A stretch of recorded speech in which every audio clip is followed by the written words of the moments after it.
Anyway. Press play. Start. It's already starting. Is it? Episode, do you know what we're on? 6 or 7? 6. Oh, I would have actually guessed 7. And I couldn't think of anything else, so I just picked something that had saved. And that is someone called MZ Doodles. Hey, MZ Doodles. It's a fun name. From 2 days ago, and I think, as with most of these things, they're American. Well, MZ Doodles, the Doodles would... Doodles. Yeah. There's going to be more triggers. But I want you to imagine this from a point of view of where it's originally started. And you're sat in a restaurant, and you've overheard this person talking to somebody else saying, what should I do? Should I feel bad? Etc., etc. So it's like a Yeah Watcher thing? Yeah, kind of. Well, just imagine it from that point of view, and you're going to turn and say, you know what? This is what... So I am going to interrupt in this scenario? Yeah. Okay. But just think of it from that point of view. Right. Okay. Yeah. The title is it wrong to think my dad doesn't deserve my help? No. All right. End of episode. Done. No, it's not. Okay. My dad is 75. He's extremely lazy. When I was a kid, I waited on him hand and foot, as did my brother and mother. He was king of the castle, or castle, depending on where you're from, and ordered us around like servants. He has also taken advantage of other family members and friends, asking for favours and never offering anything in return. We all know a few people like that. Mm. As a consequence, he no longer has any friends. I have no friends. That's not because you behave like this. And I'm the only family member that has stuck around to take care of him after my poor mother passed away nearly 10 years ago. Oh, so she died young. Well, either that or she was a cougar and... She died young. Probably. I live about 1.5 hours away and visit one weekend of every month. Mm-hmm. I take him to all his medical appointments, help around the house, etc. I've watched his health steadily decline. Ready for this? Yes. He is obese, diabetic, pacemaker, incontinent, and can barely walk. At 75? At 75. Blimey. I think one thing leads to another a bit on that one. So obesity, diabetic, obesity leads to everything, unfortunately. pacemaker, heart problems. I mean, incontinence, I suppose, but... Luckily, his town has some good resources for seniors. Very American term. So he gets his... That's a nice thing, though. Yard work, yes. Mm-hmm. Yeah, it is. And housework done for him. But his personal hygiene is pretty bad. He lives alone in a 2-storey house and struggles with the stairs. Most infuriating, he refuses to take responsibility about end-of-life care and just kind of lets things fall apart around him. You've seen... Yeah, plus that would be evident by the physical description of the chat. People with a bit more... When I ask him what he wants to do about his house when he dies, finances, any long-term care, he literally says, I figure you guys, i.e. his kids, can figure that out. Which will be me, by the way, since my siblings are decidedly uninvolved. I wonder why this guy isn't uninvolved. Or he's obviously... lady. My husband could still be a man. Oh, sorry, I assumed it was 2 boys. It's usually the there daughter we who are. gets put upon. That answers my question. Yeah, because it says and brother. Mother and brother still could have been one. Anyway, my husband is a contractor and has done a lot for my dad. A lot. Everything from fixing windows to shampooing human excrement from the carpet. His own, I'm assuming. What, her husband's or? No, don't make me laugh about things that aren't funny. However, hubby has repeatedly offered to add a shower to Dad's first floor bathroom so that he could move his bed downstairs so he would no longer have to use the stairs. He flat out refuses, saying that the stairs are his only source of exercise. That's not true. There's a planet outside. Anyway. My husband is fed up and told me last night, don't expect me to come to his rescue when he finally forced to make a decision about his safety, i.e. when the stairs turned into an emergency situation. Mm-hmm. He has much stronger boundaries than I do, and I don't blame him for feeling that way, but it also makes me feel even more alone. Oh, bless her. So my question basically is, given my dad's irresponsible attitude and how much he takes advantage of me, would it be wrong for me to flat out refuse to take care of him when he gets to a point when he needs full-time care? He's had so many opportunities to ease the burden, but hasn't done anything. Also, I know I need to work on boundaries, but they've been I've been trampled on my whole life, so I have a hard time knowing when to draw the line. Hence, came to a message board. Okay. And then finally, would it be wrong for me to flat out refuse to take care of my irresponsible dad when he gets to the point when he needs full-time care? He's also had he's had so many opportunities and circumstances, but hasn't done a thing. It's just reiterating the same point again.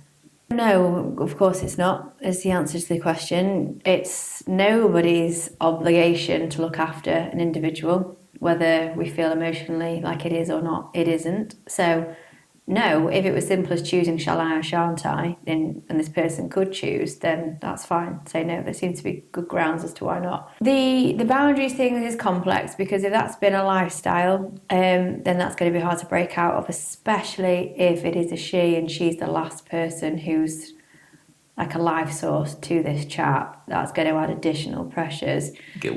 Guilt, responsibility, etc., etc. But that sort of gives her much better ammunition to lay down the law, as it were, as well. My advice would be, well, there's two options. If you want to get off and out of the situation as guilt-free as possible, is you could do some things with obviously support of other people and likely a husband who's not interested at this point in doing anything else, to get the house, the environment set up as well as possible, whether the dad's engaged or not, get it set up so as things continue to decline, practically, physically... You can't just go and put in a shower without permission, though, can you? Oh, I would, if it was my dad. Every day of the week, if he was being a pain in the ass. My point would be, I'm thinking like a stair lift was the first thing in my head, something that actually enables, or making a bedroom space downstairs. That would be one way where somebody could leave the situation a little less guilty. Because I think, well, I'm leaving now and I'm not coming back, but at least I know X, Y, and Z's involved. Obviously, with it being America, I have no idea how their social system really works, whereas here the easy answer would be, yeah, 100% go for it, refer this dude to social services and leave, don't go back. Done. But, as I say, I don't know how that works there. The obvious thing and the easiest thing for me to say, because that's how I would tackle my dad, would be I would speak to him face on and just say, this isn't acceptable. So I'm at a point for whatever reason, X, Y, and Z, that it stops here. So is there anything you want me to do before I disappear? And just open that conversation. In likelihood, he'll say, oh no, don't go, I can't cope and all this crap. And that's clearly where this cycle of manipulation has gotten this person stuck in that for years and years. But the problem is for the person, this daughter, we assume, if she continues in this cycle, she's never, ever, ever going to feel satisfied. She's never not going to feel guilty because there'll always be another reason to be trucked up on. So it's not a win-win situation, is my point. Either way, there'll be a negative outcome for both of the people. Mm-hmm. So there's no sweet way around resolve. So it would just be choosing which way to rip off the plaster. Yeah. See, my thing would be, you've offered help, it's been refused, obligation.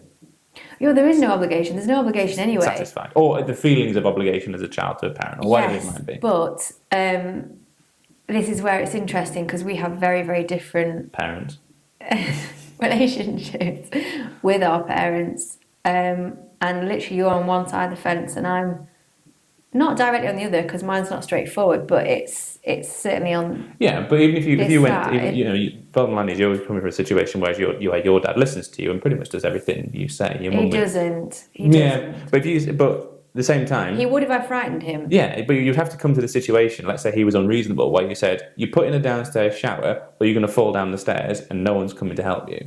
Oh yeah, because you'd frighten him and he'd do it. Yeah. Yeah, but then that's all you can do. Yeah, but that's because he trusts my opinion, whereas this dynamic makes it sound like this gentleman doesn't really think about anybody else, let alone their opinion, because he takes what he needs from others to serve his own needs. He also doesn't think about his own opinions and considerations. I mean, nobody willingly allows themselves to become chronically obese where their body actually starts shutting down. Oh, I'm saying nobody. We know that's not true. Millions of people do, but I can't and will never will understand how and why that happens when you can control that as an individual. But anyway, the point is, no self-respect definitely equals no respect elsewhere for anybody else.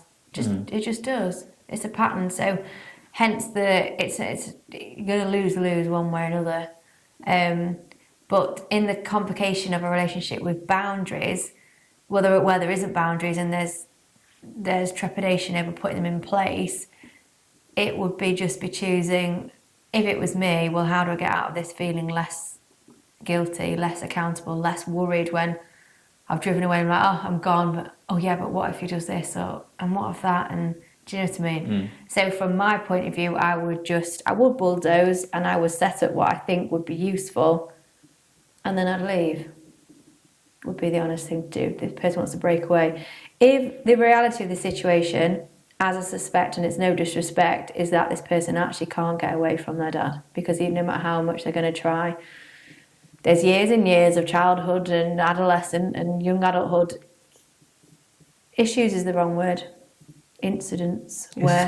History, which isn't going to allow that person to come away from that. The psyche is an incredible thing, and we can have all these intentions on a good day, but... Well, a 3-hour round trip's pretty... Yeah, and this will be inbuilt, you know, talking to Professor Steve Peters before, this is a goblin, so it's stuck there. This association and this feeling that this person needs to help her dad, stuck with it. It's not just going to disappear because you decide for it not to. So it will be finding better coping mechanisms than she's got now, because... Again, I mean it with the utmost respect, but I think it's highly unlikely this situation would be able to be split into two.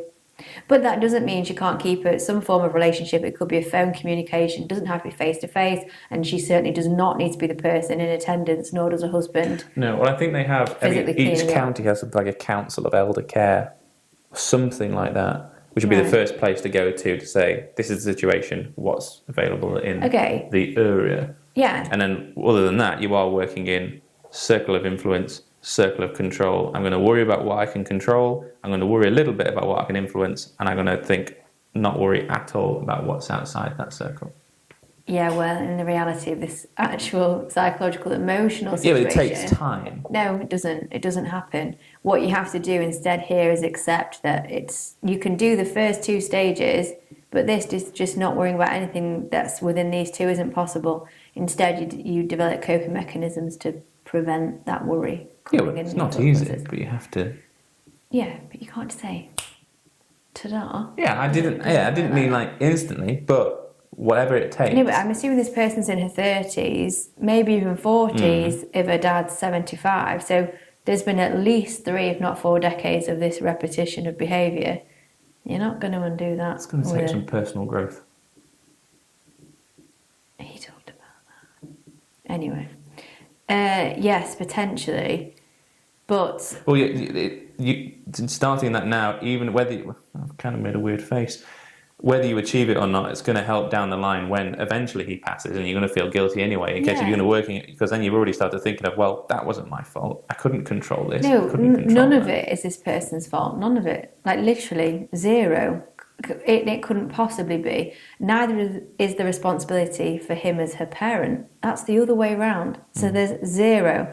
From the beginning of you discussing this, if this person isn't able to actually say out loud and accept and truly believe this is not my problem and enough is enough, full stop, I'm off, which obviously she can't, then the only other options is trying to minimise the sort of the wave of emotion that's and associated emotion that's going to come with the decisions around actually what goes on next. But a very waffly answer, sure, it's absolutely not the wrong thing to do to decide to come away from supporting somebody. There is no obligation. There will be services, as you say, per county in the States. There definitely is here, where somebody else, a professional service, can take some help, and that, also he can do something himself. He's just choosing not to. That's his choice. Fine. That's his choice, then so be it. But it doesn't mean his choice has to affect everybody else's. Absolutely. There we go. Opinion. Done. You may go. She's got a really nice husband. He's a good guy. Sounds alright, doesn't he? Yeah, he does. Yeah, that's nice. Okay. Anything else? No, that's it. Okay.